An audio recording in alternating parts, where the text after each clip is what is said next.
제가 만약에 이 김호중 씨의 소속사 대표였다고 하면은 이 상황을 파악해서 도망을 시키지는 않았을 것 같아요.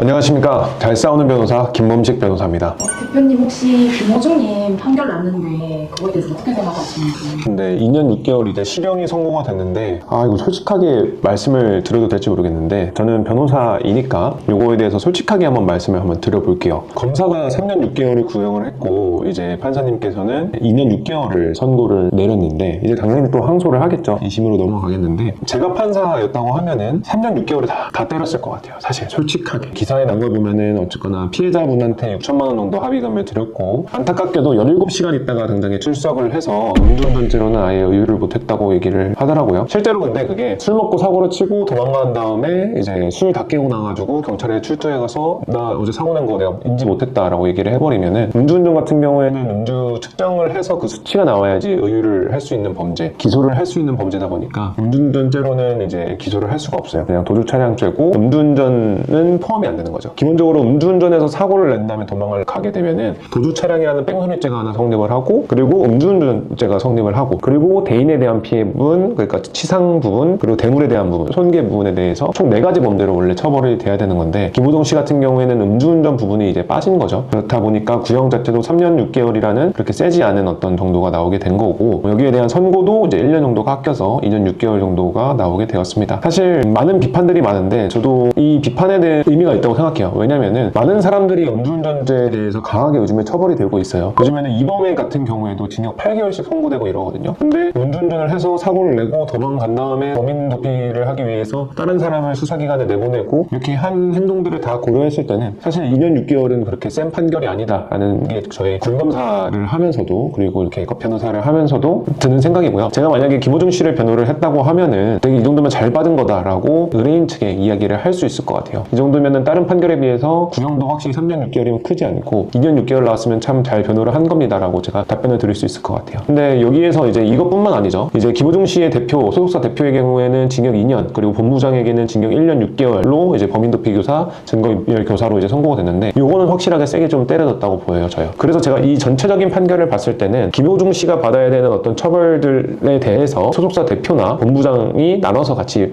이 처벌을 받게 돼서 그래서 조금 낮춰진 게 아닌가라는 생각이 듭니다. 그리고 김호중 씨 같은 경우에는 일단은 피해가 사실 합의금 6천만 원이면 사실은 많이 준 거거든요. 다른 어떤 이제 배상적인 부분에 대해서 다 조치를 취했기 때문에 1년 정도를 감형을 시켜준 걸로 보이고요. 제가 변호사의 입장에서 만약에 이 사건을 봤다고 했을 때는 아까 말씀드렸던 것처럼 이 정도면 잘 받은 판결이다 라고 얘기를 할 수 있을 것 같아요. 근데 정말 아쉬운 부분은 뭐냐면은 댓글에서도 사실 많은 얘기가 나오는데 제가 만약에 이 김호중 씨의 소속사 대표였다고 하면은 이 상황을 파악해서 도망을 시키지는 않았을 것 같아요. 처음 박았을 때 그냥 바로 자수를 시키고 바로 여기에 대해서 공식적인 사과를 하고 그리고 지금 공분을 사고 있는 이유가 당장에 지금 제가 보고 있는 기사의 제목도 뭐냐면은 CCTV 보고도 그런 변명을 하냐라고 판사가 윽박을 지렸다고 얘기하는데 사실 이런 태도가 굉장히 안 좋죠. 제가 만약에 소속사 대표였다고 하면은 빠르게 사고 냈을 때 음주운전이었던 거 깔끔하게 인정하고 다시는 그러지 않겠습니다 얘기를 하고 했으면은 사실은 실형을 안 갔을 수 있어요. 첫 번째 사고 났을 때 부딪히고 내려가지고 뭔가 조치를 했으면 어땠을까라는 생각이 좀 들고 이런 부분에 대해서는 사실은 소속사 측에서 조금 잘못 대응을 한 게 아닌가라는 생각도 큽니다. 이 대응을 잘못해서 대표도 지금 징역 가죠. 본부장도 징역 가죠. 그리고 정말 제일 중요한 김호중 씨 같은 경우도 2년 반이나 가게 생겼는데 사실 이거를 뭐 금전적으로 따지면 어마어마할 거 아니에요. 어떻게 보면 이게 우리나라에서 뭔가 음주운전죄에 대해서 어떤 생각을 가지고 계시냐면은 이거는 어떻게 하면 도망갈 수 있다더라. 어떻게 하면 좀 피할 수 있다더라. 라는 어떤 꼼수들이 되게 남발을 하거든요. 근데 그런 부분들이 잘못 알려져 있다 보니까 이러한 조치를 취한 게 아닌가라는 생각을 합니다. 음주운전 같은 경우에는 뭐 1도 2변이라는 얘기가 있어요. 일단 도망을 가거나 아니면 두 번째로는 변호사를 불러라라는 얘기였는데 저는 항상 말씀드리는 게 무조건 변호사 불러가지고 바로 대응하시는 게 맞습니다. 이 김호중 씨 같은 경우는 징역을 안 갔을 수도 있어요. 그러니까 두 가지 방법이 있죠. 제가 만약에 소속사 대표라서 깔끔하게 인정하고 이거를 정면 대응을 하게 했을 때랑 지금 이렇게 부인해가지고 범인도피교사까지 이렇게해가지고 2년 반 받은 거랑은 너무나도 차이가 많이 날 거예요. 제가 단언컨대 살았어도 달징역이라고 하죠. 1년 안쪽으로 살고 끝났을 텐데 지금 뭔가 잘못된 조치로 2년 반이나 살아야 되는 거니까 사실 김호중 씨 같은 경우에는 저는 잘은 모르지만 굉장히 많은 팬덤이 있는 걸로 아는데 그 팬들에게도 너무나도 마이너스 되는 행동을 소속사 대표가 했다고 했다고 저는 생각을 해요. 그래서 이런 부분들이 좀 아쉽지 않았나 라는 부분이고, 그래서 제가 일반 분들에게 좀 말씀을 드리고 싶은 거는 음주 측정을 할 때 현장에서 바로 내려서 경찰이 보는데 앞에서 소주를 마시면은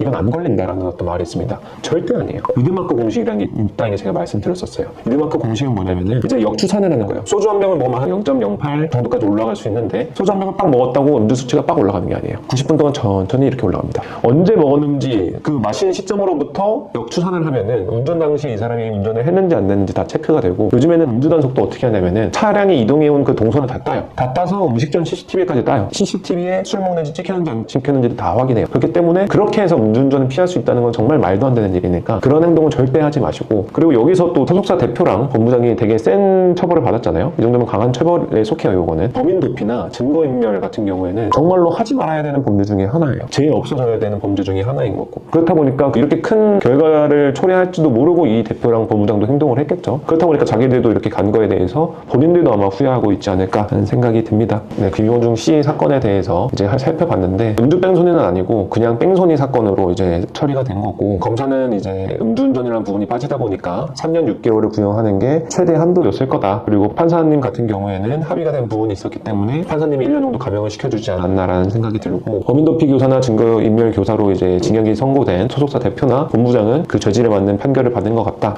제가 뭐 판결이 오늘 세다 약하다 이건 어떻게 하면 좋겠다 이런 저런 의견을 좀 드렸지만, 마지막으로 부탁드리고 싶은 거는 음주운전 절대 하면 안 되고요. 그리고 제가 음주운전에 대해서 그 위험성을 그 누구보다 잘한다고 말씀드릴 수 있는 이유가 뭐냐면은, 나중에 제가 소개도 해드릴 텐데 음주운전 사고를 당했어요. 심지어 그래서 차가 폐차가 됐었고, 저는 대리기사님 통해서 가고 있었고, 저는 조수석에 앉아 있었는데 상대 측 차선에서 신호위반해서 조수석을 박았어요. 그래서 저는 2달 동안 거의 저렸었거든요. 여기 오른쪽이 잘못돼가지고. 그랬던 거를 경험해본 사람으로서도 사실 이런 음주운전죄에 대해서 카더라 통신이 너무 많은데 그런 것 좀 안 믿고 무조건 변호사를 찾아와 주셨으면 좋겠어요. 저희 법률사무소 대란 같은 경우에는 24시간 다 상담이 가능하니까요. 언제든지 문제가 터졌을 때는 바로 연락을 주시고 저희 도움을 받는 것을 적극적으로 추천해 드리면서 오늘의 영상을 마무리하도록 하겠습니다. 감사합니다.